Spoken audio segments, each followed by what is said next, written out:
بسم اللہ الرحمن الرحیم۔ کھانے میں برکت کا قصہ۔ السلام علیکم ناظرین، آج ہم آپ کو اہل بیت کا ایک قصہ بیان کرنے جا رہے ہیں۔ حضرت سیدنا علی المرتضیٰ فرماتے ہیں کہ ایک رات ہم نے فاقے سے گزاری، صبح ہوئی اور میں کھانے کی تلاش میں نکلا تو راستے میں ایک درہم پڑا ہوا ملا۔ میں نے اسے اٹھا لیا اور اس سے آٹا اور گوشت خرید کر حضرت سیدہ فاطمہ الزہرا سلام اللہ علیہا کو لا کر دیا۔ انہوں نے آٹا گوندھ کر روٹیاں پکائیں اور جب فارغ ہوئیں تو کہنے لگیں اگر میرے والد بزرگوار بھی ہوتے تو میں ان کی دعوت کرتی۔ حضرت سیدنا علی المرتضیٰ فرماتے ہیں میں حضور نبی کریم صلی اللہ علیہ وآلہ وسلم کی بارگاہ میں حاضر ہوا اور آپ صلی اللہ علیہ وآلہ وسلم اس وقت پہلو کے بل آرام فرما رہے تھے اور فرما رہے تھے میں بھوک سے اللہ عز و جل کی پناہ چاہتا ہوں۔ میں نے عرض کیا یا رسول اللہ صلی اللہ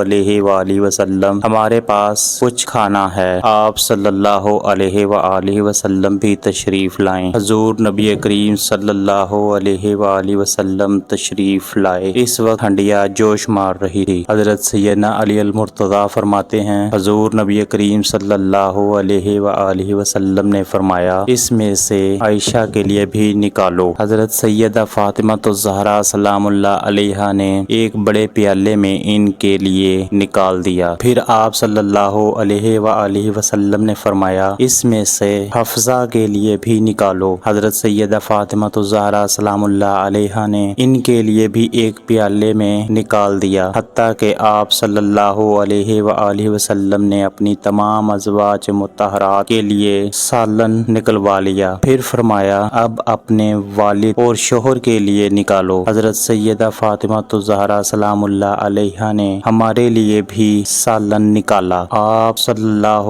علیہ وآلہ وسلم نے فرمایا اب نکالتے جاؤ اور کھاتے جاؤ۔ حضرت سیدنا علی المرتضیٰ فرماتے ہیں کہ جب نکالنے کے بعد ہنڈیا اٹھائی تو وہ ویسے ہی بھری ہوئی تھی۔ پھر جب تک اللہ عز و جل نے چاہا ہم اس میں سے کھاتے رہے۔